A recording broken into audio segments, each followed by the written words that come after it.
La fruitière des Lacs regroupe une vingtaine d'exploitations et une quarantaine d'agriculteurs.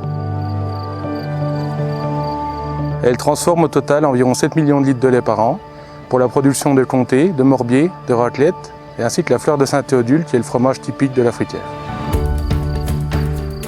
La plupart des exploitations de la fruitière sont situées dans le périmètre du parc naturel régional du Haut-Jura, caractéristique des paysages du massif jurassien.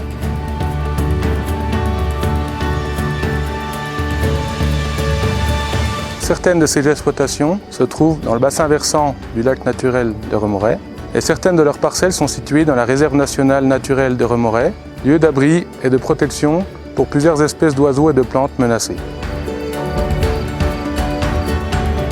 Donc la superficie totale agricole utile est de 2200 hectares en prairie permanente, c'est-à-dire que le sol où pousse l'herbe n'est jamais travaillé.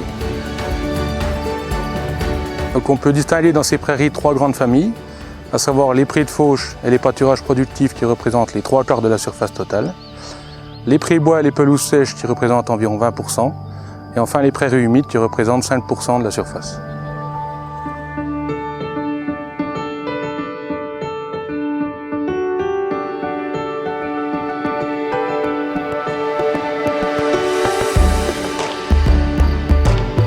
Ici, nous sommes dans un pré de fauche qui va être fait en foin dans un premier temps et les vaches vont venir pâturer un peu plus tard dans la saison. Fin avril, début mai, on a 6 mois à peu près pour faire pâturer les vaches et parallèlement récolter du foin pour pouvoir passer 6 mois de l'hiver prochain. Au début, c'est vrai que l'herbe pousse vraiment rapidement et en abondance. Alors du coup, on a besoin de 40 arts à peu près par vache. Plus on va avancer dans la saison, la pousse de l'herbe va ralentir. Donc il faut augmenter la surface par vache. On repasse en 60 arts en été pour finir à 1 hectare à peu près l'automne quand la pousse de l'herbe est vraiment ralentie. Les surfaces qu'on remet en plus, elles deviennent des champs qu'on a fauchés comme ici, qui vont être remis en pâture au fur et à mesure de la saison. Alors la période idéale pour récolter le foin, ça se situe à peu près, suivant les années, autour du 10-15 juin. C'est là qu'on a à peu près la meilleure valeur entre le rendement et la qualité. Par contre, pour 50% des fermes de la fruitière qui sont équipées en séchage en grange, eux, ils peuvent commencer à peine plus tôt. Ils n'ont pas besoin d'attendre 3-4 jours de beau pour sécher le foin au sol. Et ça leur permet de pouvoir être un peu plus souple dans leur système.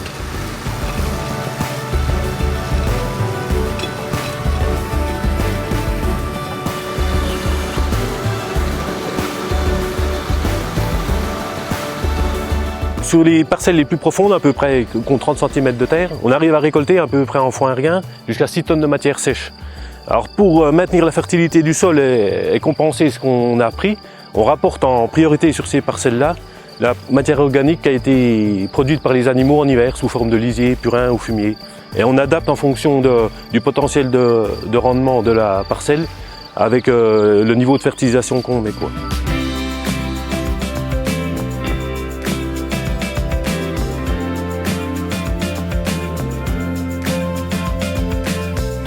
Pour fabriquer un bon fromage, il faut avoir déjà, pour commencer, un bon lait. Donc le bon lait va se trouver par la qualité de l'herbe qu'on va récolter et qu'on va donner en pâture aux animaux. Pour maintenir la diversité et la qualité de la flore de la prairie, il y a un moyen qui est vraiment efficace, c'est d'alterner la fauche et la pâture sur les mêmes parcelles. Comme ça permet de toujours avoir un nombre d'espèces qui vont s'épanouir de manière égale au niveau de la prairie. Alors là, on est sur une prairie naturelle où on arrive à trouver facilement 20-30 espèces de plantes sur la prairie de fauche. Ici, on recherche vraiment à avoir un bon équilibre entre les graminées, les légumineuses et les plantes diverses qui vont faire la variété de la prairie.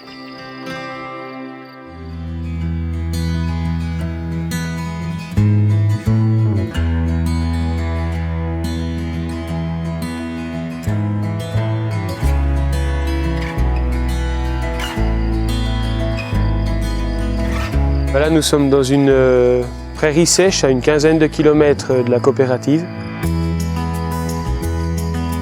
Ces pelouses sèches sont essentiellement pâturées par notre troupeau de vaches laitières. La pousse de l'herbe varie en fonction du temps. Nous valorisons ces terrains surtout en période printanière, les périodes les plus humides, car les sols sont plus superficiels et ils permettent une complémentarité avec les pâtures à sol plus profond. Les affleurements rocheux montrent la nature légère des sols et sont très présents comme on peut le voir par exemple derrière moi. Les prés et bois, c'est le mélange des prairies sèches et de la forêt, ce qui nous fait un nombre très élevé d'espèces. On compte entre 60 et 100 espèces végétales différentes.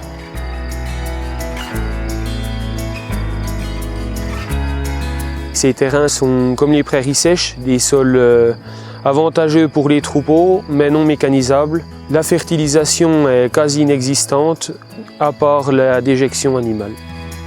Ça apporte un avantage pour la pâture des animaux, ça apporte de l'abri en période d'intempéries et ça apporte de l'ombre en période de chaleur.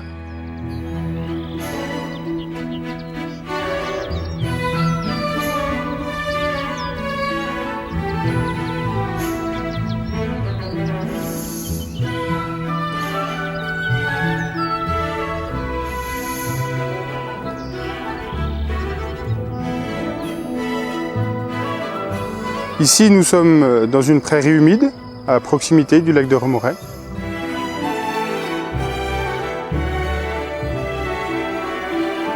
Alors ici, la récolte se fait tardivement et en deux parties.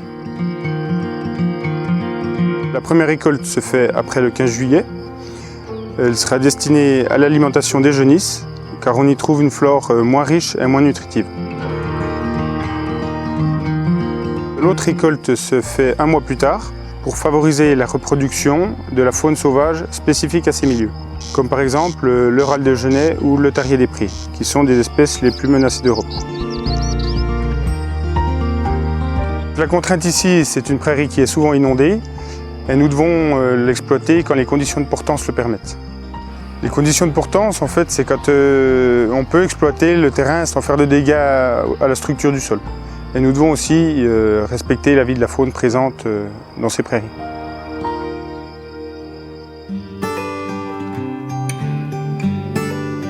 Les enjeux et les contraintes de ces trois types de milieux sont très différents et nous permettent d'avoir une grande diversité floristique et faunistique. Nous sentons qu'il existe un enjeu sociétal fort concernant la préservation des milieux et de leur identité. C'est pourquoi les agriculteurs de la fruitière des lacs s'engagent dans une mesure de bilan et de progrès afin de concilier au mieux environnement et économie des exploitations à travers un groupement d'intérêt économique et environnemental. On a la chance d'avoir un milieu très diversifié et ça se reflète tous les jours dans la palette d'arômes et de textures qu'on a dans tous nos fromages AOP. Et c'est pourquoi il nous semble essentiel de mettre tout en œuvre pour protéger cette richesse.